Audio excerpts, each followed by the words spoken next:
Devdutt took a deep breath. Let's just say, for argument's sake, if we agree to get the weapons, where should we scout? He continued. It's better to send a request to the city to send us a helping party than just scavenging the entire area. Some of them nodded in the group, while others just remained conflicted. Kalki knew there were a few who, if convinced, would join his band to defeat the forest dwellers. The city won't send anyone, for they are already being corrupted by their political intrigue. It's horrible out there with the infestation of the Tiavanbilis, Kalki said. Nevertheless, we believe going up foolishly and wasting our time at that dark forest is just well. He continued, but Kalki chose to not listen. At that point, a realization hit him. Kalki looked up at the woods again, the bright lush greenery that sprawled ahead of them. And there was a circle of smoke coming out. I will signal you when we find them. Signal? Of course. So your argument is we don't know where to look for, right? Exactly. Devdutt nodded. If we would know, I will personally take an axe and go there. I tell you, serpent or not, I will be the warrior. But, unfortunately, we don't know where they are. Kalki crossed his arms, trying to conceal his smirk. Well, what if I say I know where they are? Devdutt's mouth grew small as he tried to loosen the tight collar of his tunic. I think you should get that axe you were talking about. The evening had dawned, and Vishnu saw his son Arjun wounded and tied around the peepal tree with his companions, a burly, mammoth man, and another lanky individual whose face was entirely covered with hair. He had wrinkles and was quite old. That was when he realized who it was. The realization came to him as the man watched him intently. There was a clear but wordless understanding between Vishnu and the old man. Why is he with my son? But Vishnu didn't ponder on that question for long since Keshav crossed him and came forward with his friends, circling around the tree. Keshav didn't speak, but one of his men did. You barge in as if it was your own land, you killed 2 of our men, and for that, your punishment is death. Vishnu's feet weakened. He felt mortified at the very thought of his son's death. Kalki had been always the more adventurous and stronger one, unlike Arjun, who took steps only after thinking hard. What in his right mind made him lead to more lives here? Can I speak to him, please, my lord? Please, can I speak to him? Keshav grunted. I had a father once. I wish he loved me this much. Go. Vishnu staggered to his feet, and on reaching the tree, he hugged Arjun tightly. Arjun whispered, Are you all right? Are you hurt? You have blood on you. I'm fine, son. You didn't have to do this. If I wouldn't have, I would have never forgiven myself. Vishnu cupped his hands over Arjun's cheek. You are a fool. You understand? You are a fool. And then he hugged him again. I always tried to be your real son, but I failed. I got caught. Vishnu pulled him back and locked eyes with him. Don't say that. Don't you dare say that. You have no idea what I feel for you. It's always been there, even though you and mother kept saying I was the more dependable son. But I could see that you were trying to please me, so I could forget I was adopted. I was nothing but a stranger to you. I was a weakling, found in a barn, an infant who had no parents. Vishnu regretted telling him all of this. He hated Arjun for saying all of this, but he hated himself more for telling him the truth. He shouldn't have.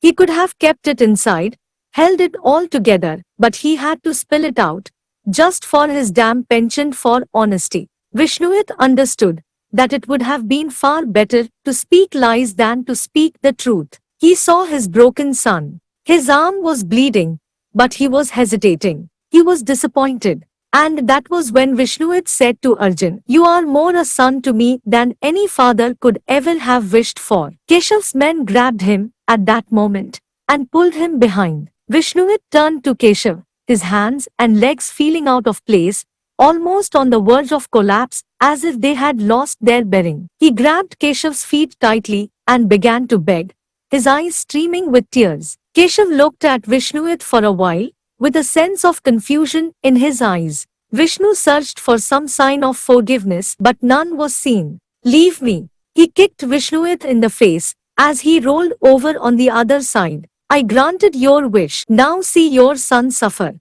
Arjun yelled, You think you can escape? You have no idea. One of Keshav's men asked, What are you talking about? Who is coming? Your death will, by my hands. Our death. Keshav's accent was garbled. Our death is in our hands.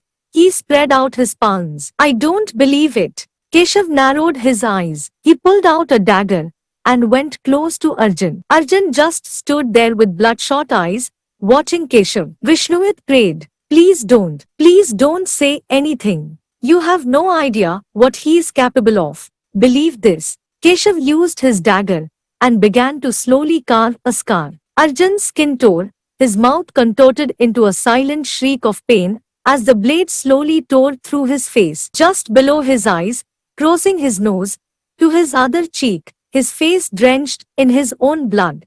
Vishnu yelled, his hands and his feet frozen on the floor. Something to remember me by, Keshav grinned. Always mark the dead, to let others know who it was that did it. I challenge you. You say. Arjun began shivering. Vishnu could see he wanted to wish away the pain. You say death is in our hands, don't we? He gasped. We play a game? Game? I saw you were playing patisi. He signaled over to the gambling zone. If you win, you kill us. If you lose, you leave us. You are a man who'll stick to your, right? You don't want your friends. His voice got loud, to know you are not a man of your word. That would be a pity since they believe in your word so much. Keshav looked at his men. For a moment, there was a flicker of uncertainty in their eyes. Oh right, Keshav nodded. Those rules change. If I win, I will kill your father first. He pointed at the frail Vishnu. Carve and torture him in front of you so you'll see what your loss has led to. Okay. Vishnu knew that Arjun now had his father's life in his hands. All right, Arjun nodded. There was one problem. He didn't know how to play patisi. Arjun had confidently and clumsily agreed to a game he had seen from far off during his years in the Gurukul. The other students would sit around a cloth which had multiple squares and cowries to move their gite or pieces forward on. The pieces were of two colors. He had never been interested in that because he was mostly rummaging through ancient scriptures and books, learning about the ways after the breaking and how life had evolved over a period of time. Arjun had curiously seen the same cloth and recognized there would be some gambling involved. Now he wished he had learnt it enough. He sat opposite the madman Keshav, while his father's life was at stake. Where the heavens is Kalki? I gave him the signal. He had to stall for time. Vishnu had been kept separate from Arjun. Bala and Kripa were still tied to the tree, their faces strongly marked by the restive atmosphere around them. Arjun had a cloth over his face to stop the bleeding. It had hurt worse than a fall he had experienced when he had been training to ride a horse at Gurukul. He had sprained his leg and had cried all the way back to the infirmary. Right now, it was worse, and while tears were burning his eyes, he knew he had to bear the pain. Well, Keshav's marble eyes glinted. Shall we? Arjun nodded. The pieces were kept in the middle and were of two colors. One was for Arjun, red, the other one black, for Keshav. The middle had a round circular design. Keshav's entire gang had circled around the game now, except for the few who were standing to guard the prisoners. Beat him, boss. Beat him. All of them goaded him. Arjun was given brightly colored cowries. You go first. He had to see how he would play. All right. Keshav took the cowries back and began to shuffle it in his hand. He tossed them softly on the ground, scratching his chin in the process.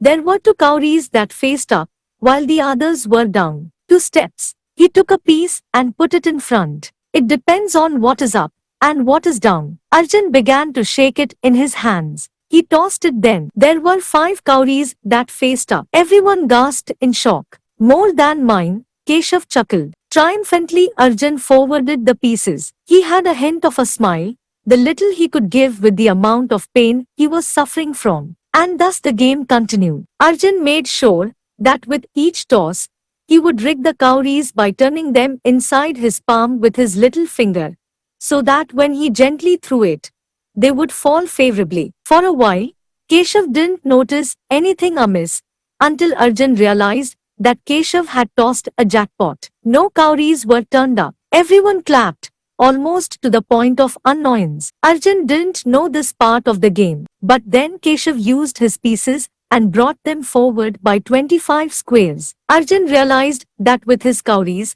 he was supposed to reach the center from whence they had left. They had to return to the same point without being overcome by the opponent player. That was the game. And it felt so much like Arjun's life right now.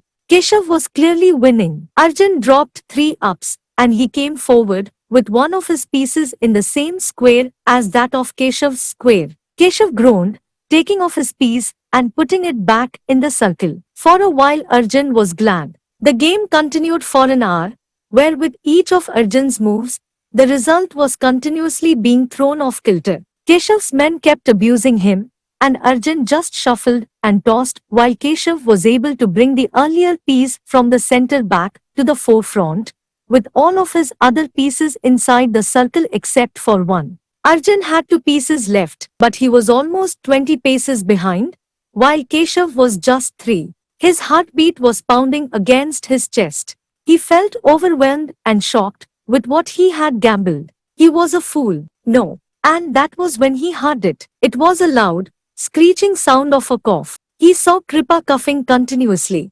I apologize. Everyone frowned at the old drunkard. Keshav began to shuffle in his hand again when Kripa coughed. Shut up.